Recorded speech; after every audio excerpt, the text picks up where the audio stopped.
This is the Other 22 Hours podcast. Hey, and welcome to this week's episode of the Other 22 Hours podcast. I'm your host, Aaron Shafer-Haiss. And I'm your other host, Michaela Anne. And this is our second year of our podcast. We're so happy to still be here. Thank you for being here with us. Yeah, a few things before we start the episode. As we're all keenly aware, the world of streaming is not really a gold mine for anybody. But we were talking the other day and we kind of realized that maybe a lot of us don't understand that there's a big difference between music streaming and podcast streaming. Podcast streaming pays exactly $0 per stream. So with that, we turn to you guys, our audience, to help us continue making this show and to grow this show to a wider audience. And to do that, we have a few options for you. The number one is we have a Patreon. There's a great community over there. There are more ways to dive into what we talk about in this show, being our creativity and our headspace and all of that.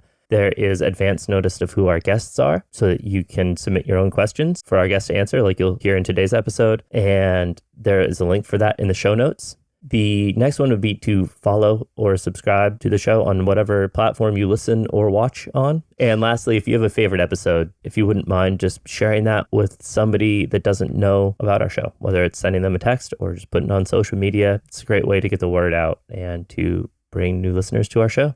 And one of the things we really pride ourselves on for this podcast is that we are not journalists. We are working musicians ourselves. So there's a different timbre to these conversations. Rather than an interview-based conversation, it feels like we're sitting around a table sharing what the realities are of building a lifelong career around your art. Which is an insanely crazy thing to do. As we all know, most of this career is completely outside of our control. And so we like to focus on what is within our control. And that is generally our mindsets, our habits and routines, and our creativity in general. And we've distilled that down to the question, what do you do to create sustainability in your life so that you can sustain your creativity?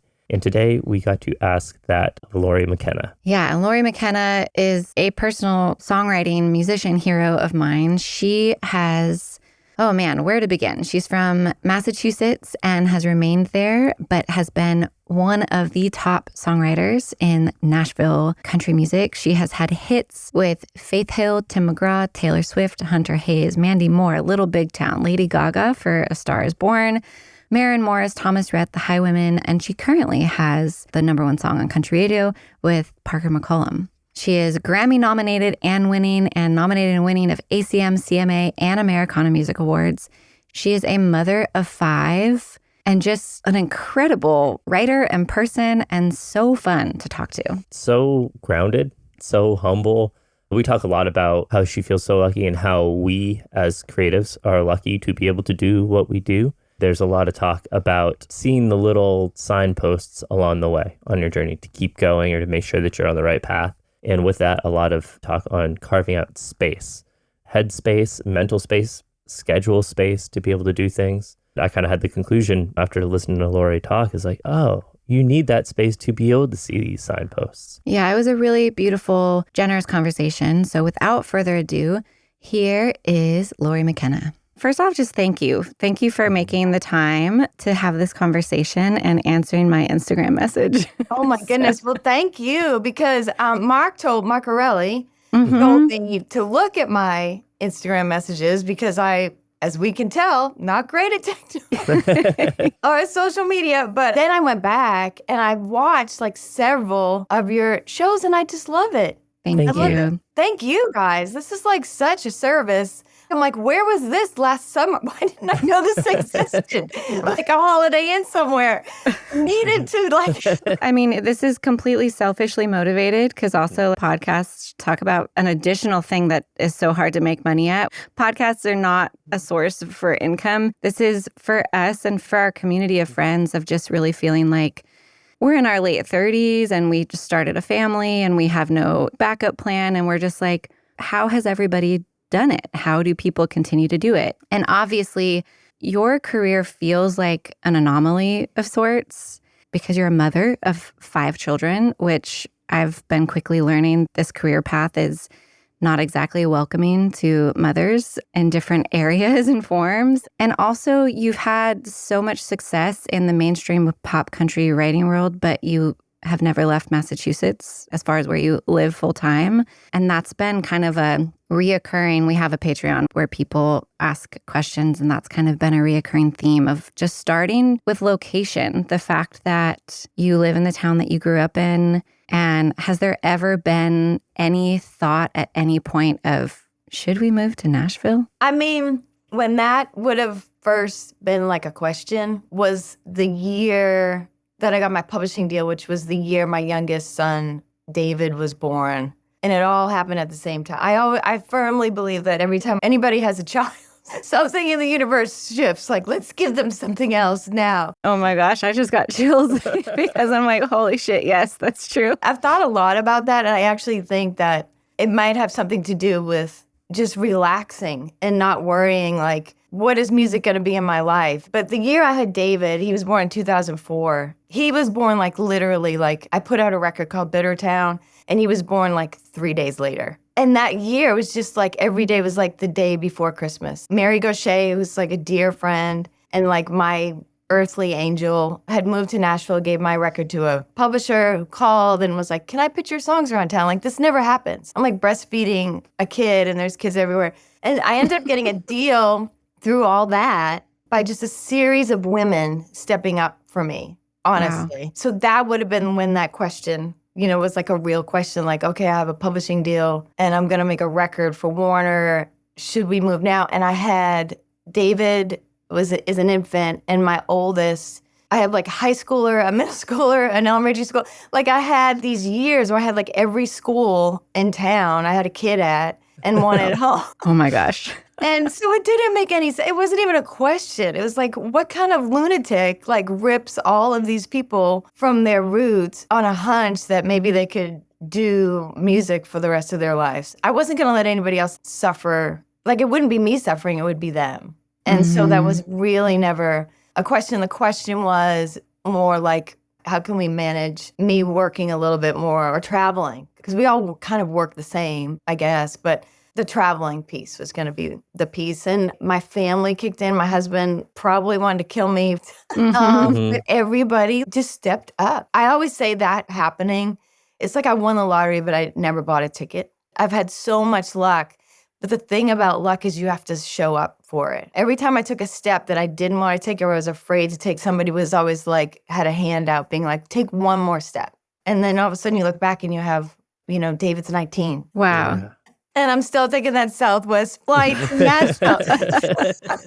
Leading up to that moment where it sounds like everything changed, what was your relationship to your ambition?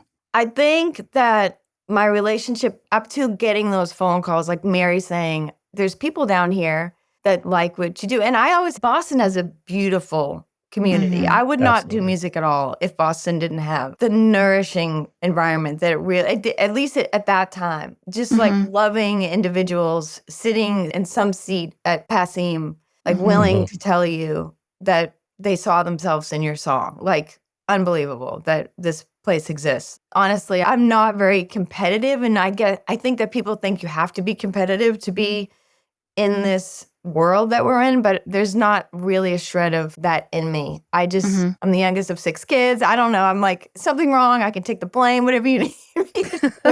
And I just wasn't going to be able to be like a competitive person in that way, but I came up in this nurturing environment and then was welcomed into this nurturing world. But up until I got a publishing deal, really, I remember sitting on like a flight home. I had like a printed out version of this contract that said like songwriter, also known as from here on out, Laurie McKenna is going to be called songwriter. It's like, whoa, I think I might be a songwriter. I'm not sure. Up until that point, I think my relationship was like, I still get to do this thing that helps me like pay my car payment every now and then, and other months it doesn't, but I still get to do this music thing that I love. And then it was like all of a sudden, like, I guess it's a career, because I think someone just called me a songwriter. And I guess if someone sits beside me on this plane and says, what do you do for a living? I'm going to be like, I think I write songs. Like, God, that sounds wild, but I think that's what I do. I still kind of have that in me a little bit. Like I think because I never moved to Nashville, I still have like a beginner's spirit about that town and what it does. All these years later, like if someone asked me, I would probably say, oh, I'm a songwriter. I put out these little records. And they always say, oh, do I know any songs, that you wrote? And then it's like, and then I just want to get out of the conversation, to be honest, because it's such a weird one. But I think that a relationship is a good word because it really has been an evolving relationship with this career path, which is unique. And if you get to do it, it's a total blessing. Like the fact that we get to have music in our life. That's what we wanted. We didn't want any of the other things that the world makes you think you need from music. And what we wanted was to be able to make music all the time, and that's what we get to do. I wonder, you said you still approach it with that kind of beginner's mindset, which I absolutely love. Did the actual act of creating your process or anything like that change once there was like that external label on you as songwriter? Was it harder to write? Did you put more pressure on yourself? I'm not that great at putting pressure on myself, maybe, but I think that I've grown in my confidence. And I always say this, but again, back to Boston and this community here and folks that I came up with, Mary Gaucher and Mark Orelli and Chris Delmhorst and all these incredible artists. Me and Mary, like 10 years older than everybody else. And just like watching these people be able to jump on stage with each other or be able to harmonize with each other or play on each other's records and play all these instruments. And I didn't really know how to do it. I still can't harmonize unless it's A, either the easiest part in the world, or B, you've taught me how to do it. But I found, although I love that community, I didn't know where my place was in that community. And when I discovered co-writing, which was when I got my publishing deal, and, they were like, this is what we do here. We co-write. You sit in a room with these other people and you make up a song. And I was like, okay. And that's where I felt like, wait, I'm not that great of a player. I'm not that great of a singer. I'm not that great at like entertainment, but I can help you write your song.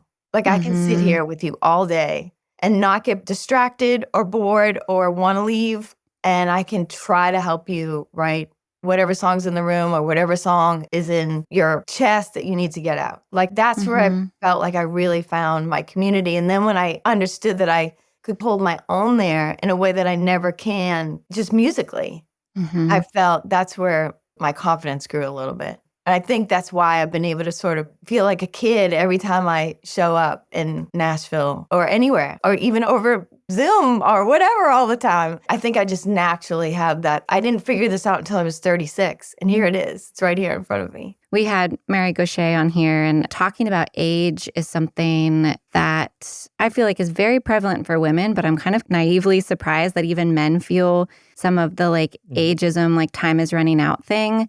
So it's so incredible to hear from people whose paths are considered late bloomers, which really feels crazy to me because at the same time, especially as writers, not to disparage what people write about in their 20s, but your songwriting gets better as you live more. You have more to pull from. So it's wild that there's this like sense in the industry that it's not as valued. And I remember listening to your latest record last summer. I was like, now being where I'm at in life with a young child, and my mom had a stroke when I was pregnant, and lots of just big life things have happened. Probably for the first time, I probably lived a pretty like selfishly bubble life. And so your songs hit me in a really different way. And I was thinking like, oh, Lori's songs are songs for grownups. Like, I fell in love with your songs when I was like 22. I worked at None Such Records right out of college, which is a part of Warner. And the lawyer at Warner Brothers started being nice to me. I don't think he was being creepy, but he like took a liking to me and was asking me about me. And I was like, well, I'm actually a musician, but I had an internship and got hired. And he was asking me like what kind of music I like. And he was like, oh, you should listen to this woman that Warner Brothers just signed, Lori McKenna, and he gave me your CD out of the CD closet. I took it home and listened to it. And I think I told you this before that I sent, because we started dating when we were 21, I sent Aaron an email one time with your lyrics to try and express myself better. Oh. Did it help? That was, what, 17 years ago? 16 years ago? So I was like, you're not understanding me. Maybe you can understand when Lori McKenna says it. Maybe my husband can listen to my songs. Maybe you can get my husband to listen. I put out a record right during COVID, so he's the sweetest. His name's Gene. And I put out a record like July of 2020 called The Balladeer. And he asked me a straight up year and a half later, he's like, did that record ever come out? No. Oh, no. That's the best kind of husband. I think now that I'm older too, like I am kind of obsessed with the aging process. And I keep teasing, like, I'm just going to go down that. Like, nobody else wants the road about writing about getting old and what happens to us. Like, I'm just going to go down that road. Like, I feel like the arc of like having little kids and you can't figure out where your husband is. It's 5:00. He didn't come straight home from work. He's drinking beer. Like that time in your life, it sounds like you have it exactly the same time you're having a child and your parent needs help. That happened to my siblings, and my sister and I like raised our kids together, and that's starting to happen as our kids are leaving the house. My father needs a little bit more help. So it's like these things happen at the craziest time. Like I said earlier, like one thing doesn't happen. It's always something else. Yeah. And then like life is just tapping you on the shoulder. Like, what are you going to pull from this? What are you going to take from this? Because there's all different things you can take. You have to be conscious about what you're going to pull from it. And I think for me, the way I pull is the songs. You know, it's the only way I know how to make sense of things that are happening, or friends that are going through things and I don't know why they're going through them, or just stories or just characters that we get to make up and then figure out what their story is. I think like what we tell ourselves our story is like the energy you put into that is really sacred, and you have to kind of be careful with it, because we can tell ourselves a sad story, or we can tell ourselves a difficult one that had a lot of good things in it. With your writing becoming a source of career success and livelihood and all that stuff, do you ever have to shift and say like, okay, the stuff that I want to write about that's like coming from my soul, do you ever write intentionally like for the market or like for cuts, or is it always unearthing your life stories and observations and then they happen to work out that way? I spent so many years just writing on my own, and I think that was good for me. Like I spent so many years like starting as a teenager writing. I think I started when I was like 13, and I didn't leave the house with music until I was 28. And then I didn't get a publishing deal till I was 36. So really, more importantly, from 13 to 28, I just thought no one's going to hear these songs but me. So they can be whatever I want them to be. And I didn't really learn to edit. If I had taken a class or if I had had some success with songwriting, somebody would have taught me how to edit. And I didn't. I had all that freedom of just being a selfish songwriter. And then again, from 28 to 36, it was just like I had this tiny little world, which I still love. And, you know, maybe 100 people would show up, or maybe I'd go to an open mic and play a song. And I realized it's great to see someone's reaction to the little song I made up, you know, when my kids were going to sleep or whatever. And then 36, I learned how to co-write, and I love it for that reason mentioned earlier. I find myself in this community that I feel like I can be of service of some kind too. And always had good publishers that knew that I wasn't that great. It's just like, here's what's on the radio, do that. But I think I probably failed at it so quickly that I knew not to bang my head against that wall for very long. I do enjoy sitting with an artist and trying to figure out how they would tell their story, and how, if I can help them make it truer or more honest, and then maybe they can create some sort of sound that gets on the radio. You know what I mean? Like there's like, I love finding my place in that spot, but it's very rare, you know, that a song that I've written by myself, that if I try to use a commercial brain, it's very rare that it would leave my house. Gotcha. My worst day is when I show up with some happy people that want to like write a beach song about a party or something. I'm like, oh dear Lord, like I will get lunch today. I will make sure you have coffee. I will type anything you need to be typed. But my publishers know me well, and they don't usually put me in, you know, everybody wants to write a happy song every now and then, even if I'm in the room. But I still try to find my place in the song. That's why I love co-writing, because every song you find your place, and your place is different in co-writing. And I love that about it. So exciting. I don't know if I answered your question. You definitely did. You mentioned in there writing a song with radio in mind, the song Wouldn't Leave Your House. I want to hear you kind of talk about the difference between like writing for yourself and co-writing, because I assume you still write for yourself. And has that changed? Do you write for yourself just to write for yourself, or is like this could be on a record kind of thing in your head? The way the last few records that I've made lately, over the last 3 or 4, is they end up being about half and half or somewhere around there. I still do write solo, but usually those are the ones that I just think, well, either they pop out. Chris Delmars calls them furball songs. Like you just like, oh, you're like, oh, I didn't know. I didn't know that was in there. Look at that. I love that. I love that description because it's so true. Mm-hmm. Like, look, I was upset about this. I didn't even know.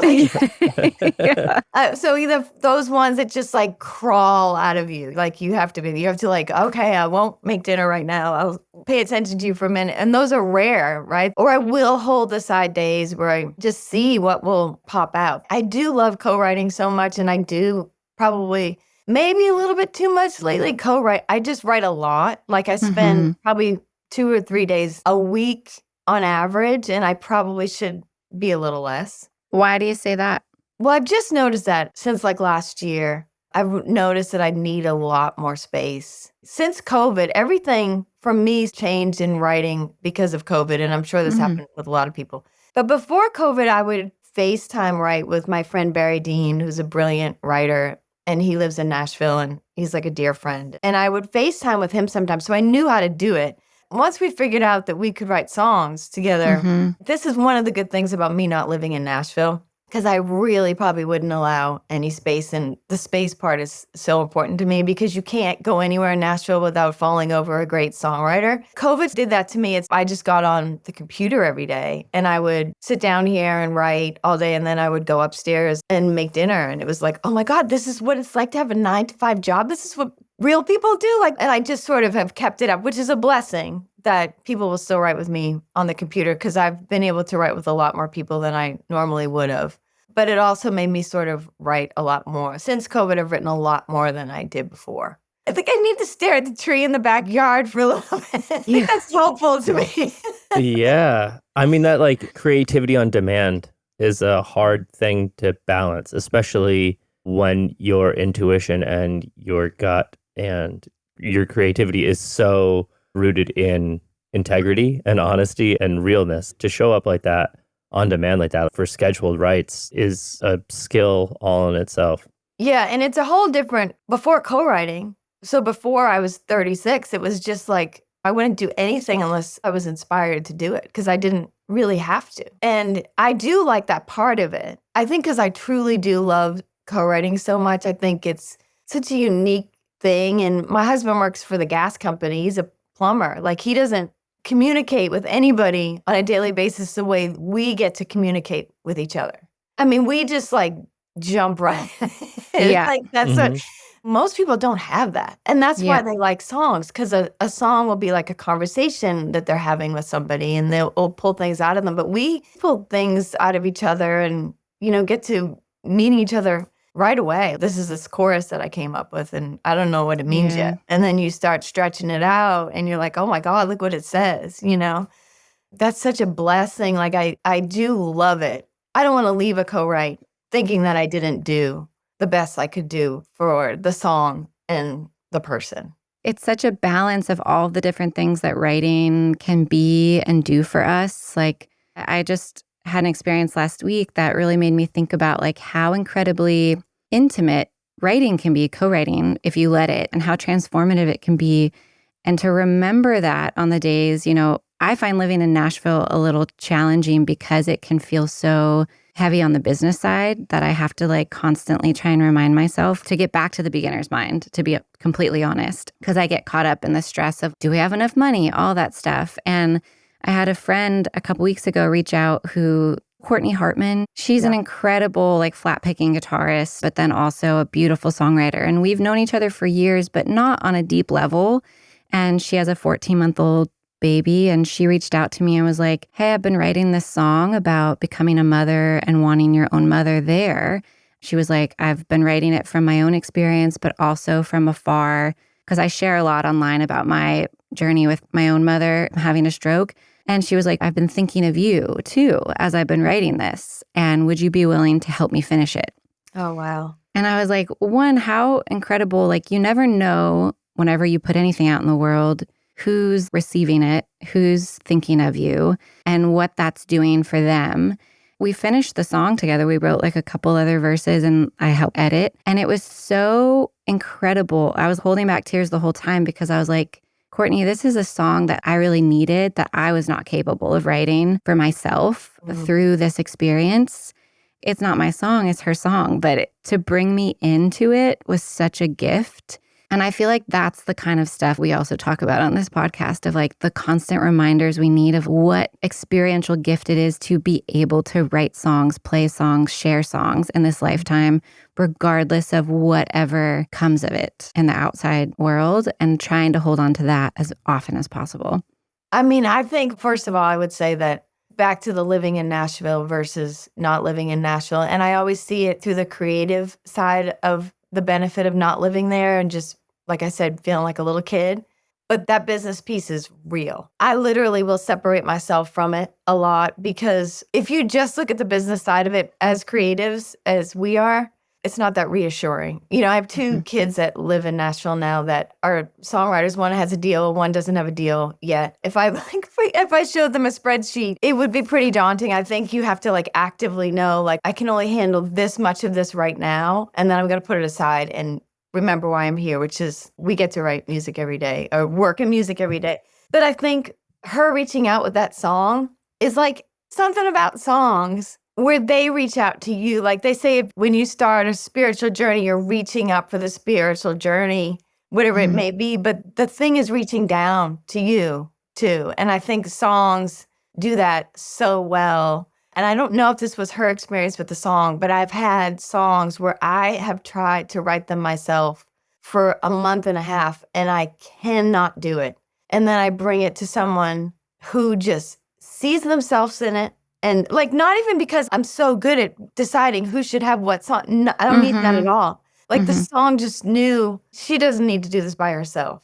She needs Liz Rose and Hillary Lindsay, and then they're going to figure it out together, and they're going to sit there and cry about their journey in motherhood and like all the things. And that's happened to me so many times that it wasn't me that did it. So the song needed you. I think there's something there. And there's this quote that I wish I could tell you who said this about purpose, because I try to remember the service of the song. Like Mary Gaucher teaches, like songwriting is a service industry. Pulling that apart and like exactly how do I find that? Mary's, like I said, is one of my angels, but she is so wise. And when she first ever said that to me, I was just so interested in that and just trying to go down that road a little bit. I found this quote that says like, the purpose is what happens in someone else when you do the thing you do. But your purpose isn't music. Your purpose is the music finding its way to someone else. And we will never know. We'll know some of that. We'll know when people don't like it. We definitely will know that. They're the loudest ones. Yes. But we don't know. And we do know some beautiful souls that have reached out and tell us, by the way, the audience feels that night. But we don't know we're not supposed to.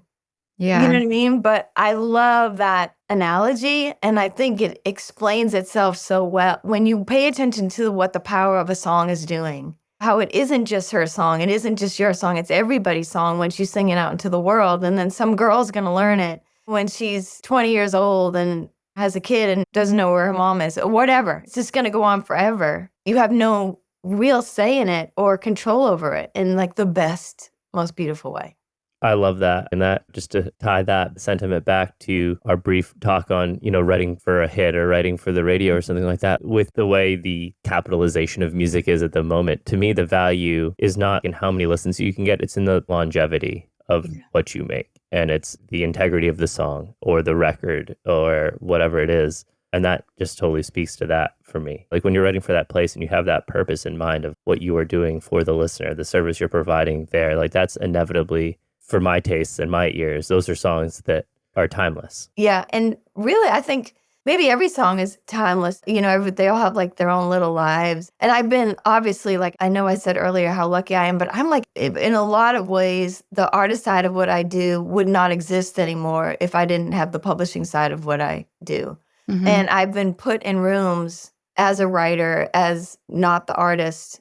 I've been put in the best rooms. The country lane is full of wonderful people. And I've just been so lucky, like the McGraws, like completely just took me under their wings. You know what I mean? Like I have no way of knowing why that happened. It was like the step forward that I talked about earlier. Like there was always somebody willing to show up and say, let me help you along. And I think that when that does happen, you have to show up for it. You have to not just go back into your little world and hope someone else knocks on the door. Like, I don't know how many times the door's going to get. Is it Guy Clark that said, God gives you 2 songs and the rest you have to write yourself? And I don't know if he said that or someone else said it, but I keep that in my head all the time. There is a lot of luck in what has happened to me, but I've always tried to show up for it and tried to just not forget that it's what got me in the room. That makes me think, with being 36 when you signed your publishing deal and naming that as like, the big turning point where then you have just kind of followed from there. Is there, and if there is, how often is there like a reevaluation on, am I doing the right thing? Because I would assume that at 36, you had another career prior to that and another thing that you're doing. Is there ever like any kind of reevaluation of what you're doing and should I still do this or anything along those lines? I think the only time that I've had to do that is when I'm having like a mini nervous breakdown, like, why am I doing this again? And I think that it hasn't happened that often to me, but it's always during some sort of life change that sort of affects the music. There's been good ones and bad ones, but I think that strangely enough, believe it or not, even though I don't live in Nashville, I'm not a great traveler. I don't love to tour, and I've always just done touring like in a maybe not the smartest ways because I was just like fly in and out, or maybe that's just a very privileged way. It's not smart, but it's very privileged that I can spend more money on getting there than I would be able to justify the shows. Those things happen if I've been gone too long or if the tour was challenging. I do little tours, even around an album. It's 16 shows tops, just weekends over the summer, basically. By the end of that, there's always like, okay, I don't have to do this for a couple of years or a year and a half, or we'll see. But, we're at the point now where we still have kids at home, but 2 of our 5 live in Nashville and the other 3 are here. My husband is hopefully going to retire, next year or the year after, and chasing the kids around and like, where are they all going to land and all those things. And that always forms, what am I going to do? I've always sort of been able to fill in what I'm doing around what the family's doing, which has been really great. But as far as like, should I keep doing this? There's always something that keeps telling me I should. And I think it's kind of what we've been talking about, just listening to those taps on the shoulder. If I get to the point where I'm starting being down about the business or about, I had a song last year that I wrote with an artist that I just thought it was gone. Like, I just thought it was dead. And I didn't really have enough control over the song to like be able to even know how it landed when we ended our time in writing it. It was over a couple of days and it was a little difficult. And then he just finished it. It was almost a row where it was being like, this is really discouraging. It's like you're almost about to give up on a song and then suddenly somebody would be like, what song I really like? And you're like, wow, no one's ever said that to me. No one's ever said that to me about that song, ever. And I was just kind of taken out of the set. You know what I mean? And they're like, no, that one always stuck out to me. Those things happen all the time. It's so weird. It's so strange. And so for me now, I'm just trying to find, how do I avoid getting down enough to not want to do all the parts, which goes back to the aging thing. A lot of this has to do with cameras and getting your photo taken or doing a video. And I hate all those things. A couple of years ago, I had this meeting with myself as far as like, vanity is a thing and I can fight this and lose, or I can accept it and just age as gracefully as I can and represent myself in this strange video format the best I know how. And then just not look at it and just know that this is part of the process and I'll do what I have to do that feels right to me, but I'm not gonna my version of going down swinging is hopefully more healthy. Yeah, that part is so tough. It troubles me because I think it's just going to get tougher. I worry raising a little girl because I feel like the expectation of what we should look like within age is getting even more unreasonable.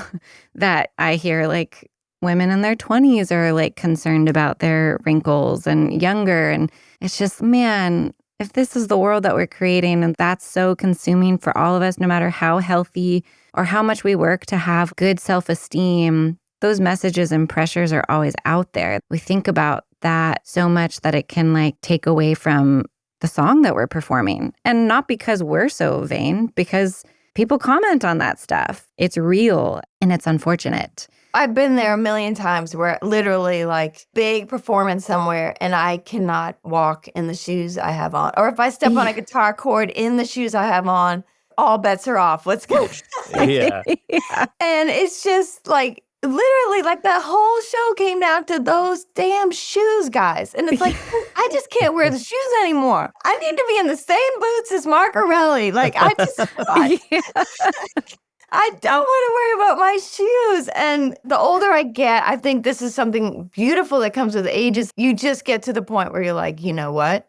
I'm going to sing better if I have shoes on that I'm not going to fall over on. Or an outfit that's not super tight. I have this other theory where our kids or our teachers, I feel like we just keep our kids alive and give them food and show them the world and they teach us all the great things. And my oldest son is like a yogi, is just super into yoga and meditation and really has taught both my husband and I. He does a practice at lunch every day and I do one in the morning now that I literally can't imagine the day without. And this is something that my kid that I had when I was 19 showed me.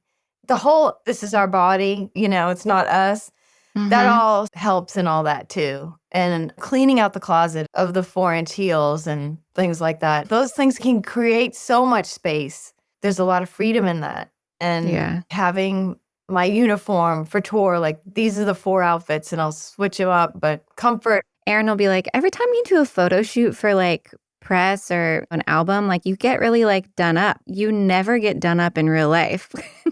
He was even on stage. So I've been thinking about that. I'm yeah, why don't I just show up in the way that feels the most comfortable rather than doing this thing that I think I'm supposed to, how I'm supposed to present myself. Mm-hmm. Yeah, with the disclaimer, I'm not saying that you don't look beautiful on I know. I just want to save myself into a microphone. No, he's always don't wear makeup. Well, I think that if you like that, we all know lots of people that they're really good at that. When you look at an artist, a woman that's headlining a big show, we've all been on the road with these people. They have about an hour and a half of hair and makeup before a meet and greet, before a VIP, and the guys are just throwing their, or when I go somewhere with my husband and buy a dress and he's like, well, what am I going to wear? I'm like, what? You're going to wear your black suit that you wear to everything that looks great no matter what. But some people do love that and they love that part of it. And I'm sure it becomes ritual and all that. But some of us don't. So the challenge is for those of us who don't to feel okay with, I cannot for the life of me learn how to do makeup beyond what I have on right now. Me neither. It is pretty obscene, the discrepancy between men and women, though. I think just the two of us were talking about that discrepancy. It must have been last summer or so, and Justin Vernon, Bon Iver, and Aaron Dessner from the National have this band called Big Red Machine, which is incredible, and they write beautiful music, and they have guests on there, and they put out a new record, and their press photo is behind Aaron's studio, in the woods in the Hudson Valley, and Justin Vernon is wearing a sweatshirt, a hoodie, with it pulled so tight that you can't even see his face, and he's just standing there. And they're just wearing sweat shorts. And I'm sweat shorts. And it's somebody probably took the picture on their iPhone and put a weird filter on it that they got from a free app. I read this somewhere about, I was trying to be a minimalist, which I keep trying to be a minimalist. It has to work, right? Oh, I want to be one so bad. But I read this book and it explained the silent to-do list. When we have to manage our clothes, when we have to manage these things, we have too much of it. So we have to manage it. And if we just streamline these things down, you know what I mean? If we just show up to the photo shoot with our own clothes and say, I have 3 outfits, give me 3 different places to stand. I've been lucky where I get to work with Becky Fluke, who does my photos usually, and she's the best and she's one of my best friends. So she can tell, but it will come through. If I'm uncomfortable, it's going to come through. And some people love all those things. But if you don't and you sort of strip back as much as you can or send off to Goodwill as much as you can that you don't need, that someone else is going to love, I think it gives you space for more creativity. I think it gives you more space of those things in you that fill up that you write about, because that's what we do as creative people. Or I always tell my kids, I'm like, don't forget about the silent to do. Yeah. Or I'll clean their room for them and be like, don't you feel so good now? And they're like, yeah. I feel good because you cleaned my room. I'm like, yeah. I love that concept of a silent to-do list because it's so true. You know, all our tech issues starting this episode aside, when you look at a computer or your phone and it says, you know, there's this much storage left and it says like other and it's 60%, but you can't figure out what the other is, like that happens in your brain it's too. Like the story of my life. You know, somebody Totally. it was last year, I was listening to a podcast and I heard somebody say that your brain is for having ideas, not holding ideas. And that was like so powerful to me. And since then I've been trying to like have more spreadsheets, have more just lists of like exporting things out of my brain. And even if I do just remember it without that, I don't have the silent stress, the silent to-do list of remembering that. And it has been incredibly freeing. Wow, I love that. As soon as you said that, my brain was like, that's why I have all these notebooks. As a songwriter, like I do a lot of creative coaching and songwriting instruction and stuff. And I'm always like, don't be afraid. You can't like sort the ideas out in your head and like try and filter it before putting it on the page. I mean, maybe some people can, but I just feel like getting stuff out of your mind and then sifting through is like great in life and great in creativity. Let it be out there. Stop holding it inside and trying to like filter and judge and organize in your mind. Yes, I'm not good at that anyway. Some people can. I've written with so many people because I'm sort of a slave to my computer. I need to hear the song all day over and over again. And I need to stare at the words. And I write with so many people. They're just like looking up at the ceiling and they remember. It's astonishing to me the millions of different ways that people can write songs. And when somebody can do that and just hold the song in their head like that, they're like, no, if I look at it, it will mess me up. It's just so wild how different we all are, but we're all the same. But that is a thing for me. I'm a list maker. And then I redo my notebooks because I can't stand my handwriting and like all these things. But I like a internal fight I have with myself all the time. But I feel like because we have this outlet, it's such a blessing that lots of people don't have. You know, my kids that are in Nashville that are driving Lyft or bartending still, you know, it doesn't matter how you pay your bills, but you get to write songs every day. You're still doing music. You have to supplement. Yes, I get it. In a way, we all do. But your goal was for music to be this huge part of your life. And guess what? Music is a huge part of your life. Yeah, Gretchen Peters was on here, and we've heard so much feedback from people of how helpful it was. She talks about how when she was coming up, that her goal was to make a living as a musician and a songwriter. And she was like, today, when I'm teaching and mentoring younger people, I would not tell them to have that as a goal. I would say, do whatever you need to do to make a living, have whatever other job you need to make sure you're taken care of, and then do everything you can to give as much time to music. And we just hear from people all the time, like how there's so much identity, like strain attached to money coming from creative work to validate the title of songwriter or artist or musician, and hearing from people saying like, man, can't do that. Those things are like so out of our control in so many ways. It's really reassuring. And one thing I'm dying to know, because your career looks like, and you've said it multiple times, like how lucky you've been. Have you had any moments or things that stick out to you as like crossroads or deep disappointments or obstacles or what you would maybe at one point have called a failure, challenges? Because obviously when you read a Wikipedia page, it's like, well, they've just been kicking ass for years. Yeah, who does those things? Who does that?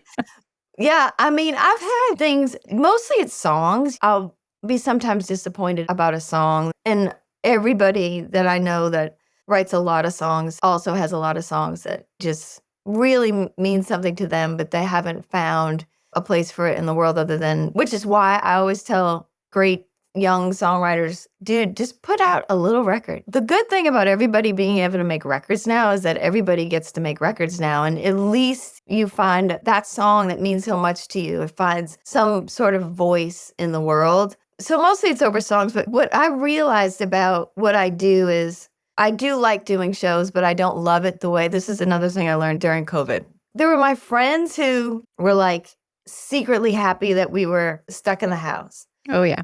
And there were my friends who were like just dying because they couldn't do shows anymore.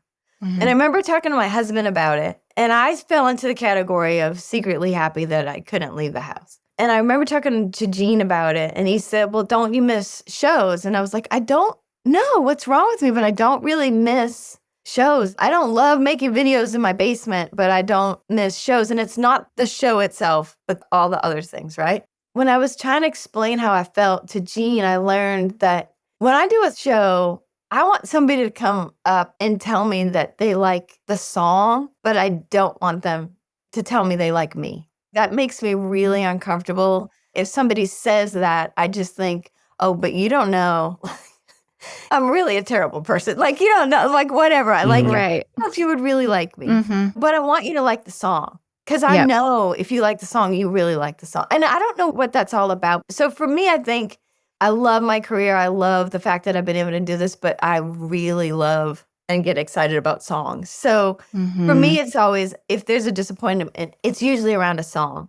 I've said no to lots and lots of things, as everybody has to, over their career. But I don't ever remember any of them. Like if you ask me right now, what's one thing you said you couldn't do? I have no idea. Let it go.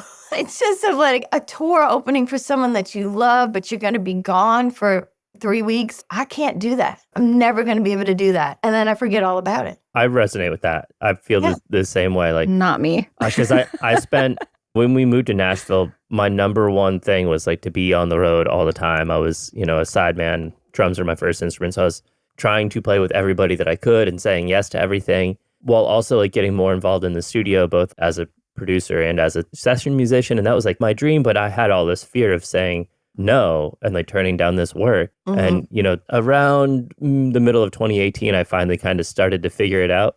The pandemic really called my bluff and I've really learned how to say no. But if I think about it, I tangibly remember things that I said no to, but there's no regret. We had the Milk Carton Kids on here and Joey explained it in such a great way. He's like, by saying no, you can focus on what you're actually saying yes to. By saying no to this thing, you're leaving room for so much more. And it's like, that is a really optimistic way to look at all of that. That's a great way to think about it. It's actually 100% factual. That's exactly what you're doing. It's creating the space. And then those things will come at you.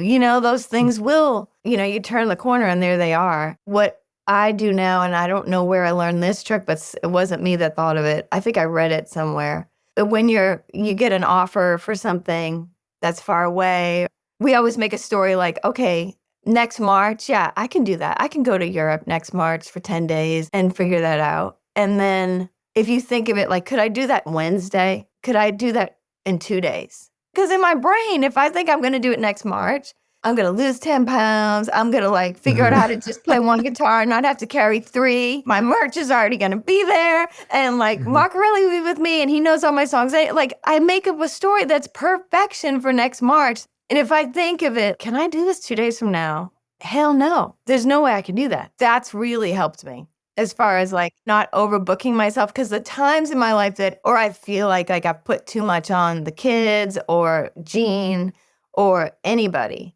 is when I get out of balance because you fill up those months and then something comes that you really don't want to miss. Or something comes where you can take the family. So you take the family and then you drop them off at home and then you go and you're like, why didn't I just stay home with my family? Because we're always going to get out of balance. But that's when we get in trouble. Sometimes I'll just say to Gene, like, okay, the month after next is messed up. I'll start. Yeah. And if I like prep him, he won't want to kill me, but that's what we do. But the other side of it, I said I raised my kids with my sister and her kids. They live the next town over and she has a job where she works 10 hours a day, every day. And every single day of her life is the same thing. She doesn't have to worry about scheduling, but she has no freedom in that way. She has a huge job, and you end up out of balance no matter what you're doing. She ends up out of balance in a different way than I end up out of balance. And she's juggling kids in a different way than I'm juggling. We're all juggling. Every parent in the world is juggling. Yeah, there's different pros and cons to each of it. I always say that when I'm like, we might not always know when we're going to get paid, but like we have flexibility of like, if our daughter's sick and has to stay home from school, like I'm not telling a boss it's a pain in the ass, but like we can move things around and we're together so much. But the like overscheduling and wanting to go and be on tour is something I definitely struggle with because I'm like a little chaotic. Like calm and peace makes me anxious. So I'm like, oh, really?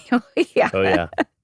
I love writing songs so much, but I love writing songs to then have the experience to perform them.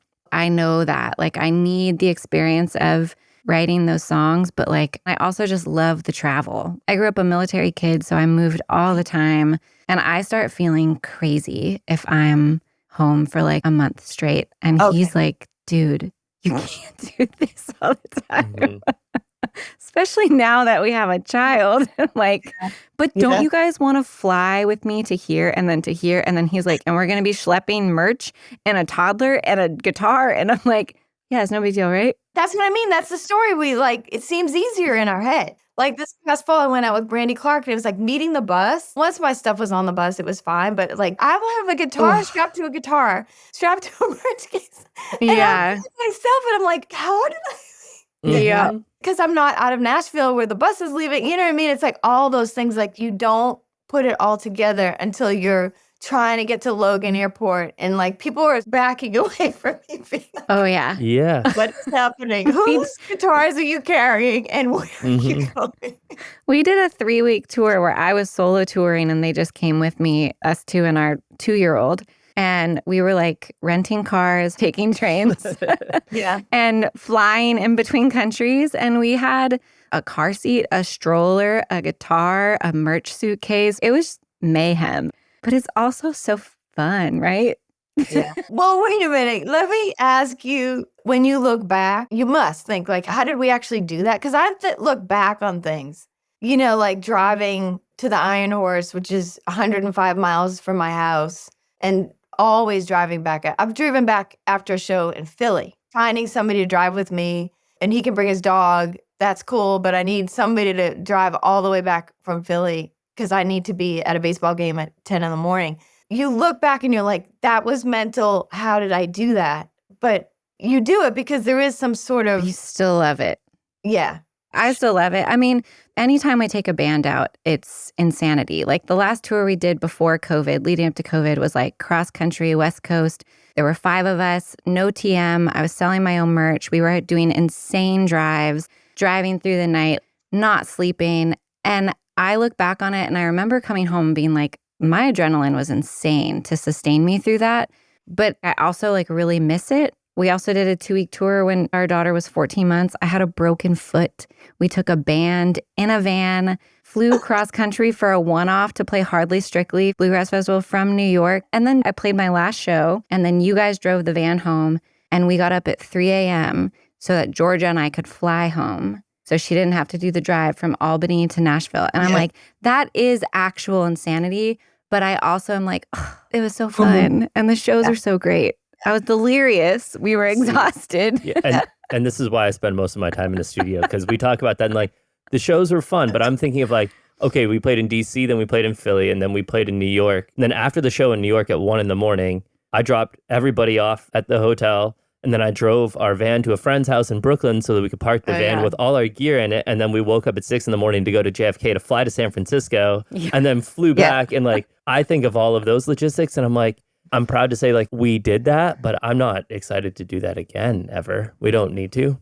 Well, plus you're the drummer. You have the most stuff to get. Yeah, I do. Exactly. Yeah, my drummer is John Sands, and I'm always like, John, I'm leaving. Yeah. This is why a great TM... I don't know why my guys go anywhere with me. I'm like, how are you guys still doing this? Like, how are you not sick of me yet? We've been in a bus once, you know what I mean? And I don't even know if a bus is better, to be honest. Sometimes it's probably not. I think that's why if we have a practice of something that is at least this is the same every day, like watching my friends on the road warm up has been like a big, wide awakening for me this past year. Brandy Clark is so dedicated to her vocal warm-ups. And I'm like a person that doesn't smoke cigarettes, but always like steals a cigarette from a smoker in regards to vocal warm-ups.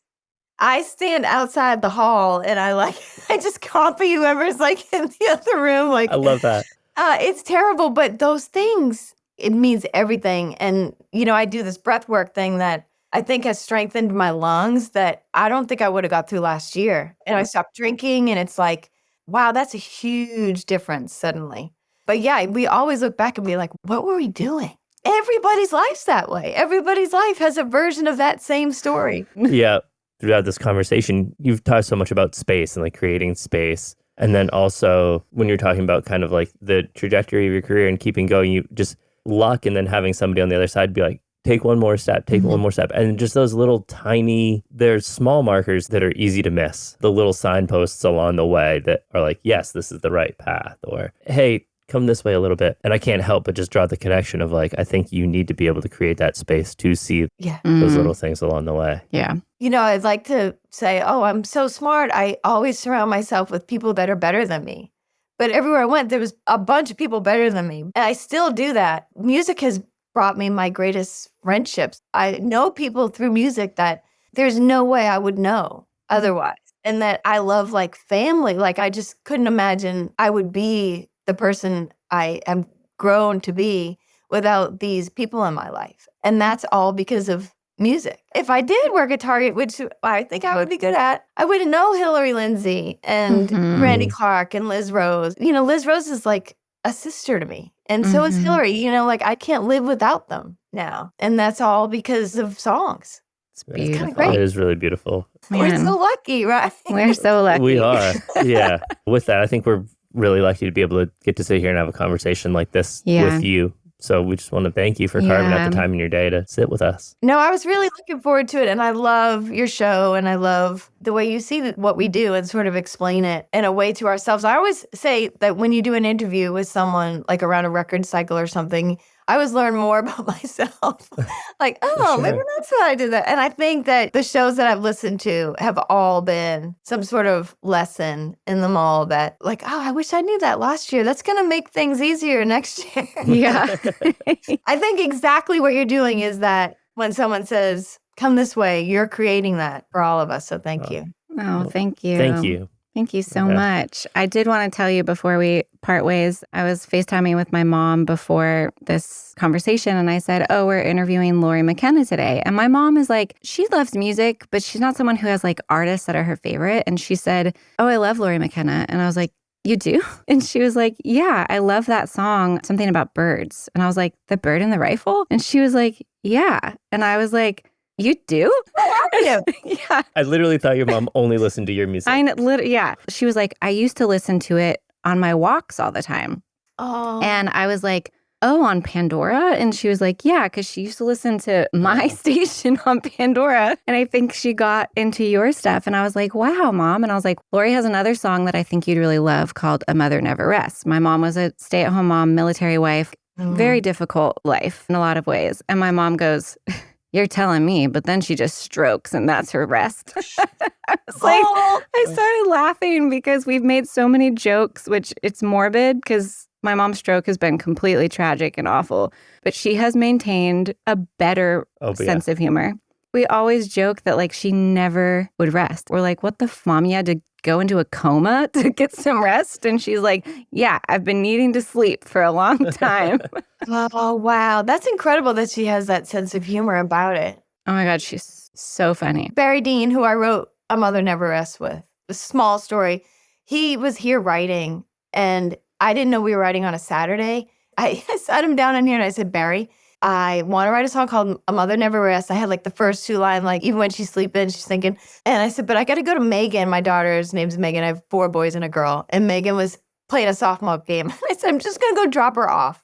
And I'll be back in like 15 minutes. Just dropping her off. The coach will take care of her. And I was gone for an hour and a half because she had to pitch the game. And you can't leave when your daughter is pitching the game. The whole time I'm like trying to like give signs to the coach, like, get her out of there. I gotta go. Oh, he never took her out of the game. So I come home an hour and a half later. Barry's been sitting in my basement by himself with my dogs and like other children like lurking around. And he's such a saint. He had pages. And he said, I just wrote down all I could think of about my wife and my mother. And he let me sit there and just pick out the lines that I liked. So a father really wrote that song, which is what I love about it, because it's true that a mother never rests, but fathers don't really either.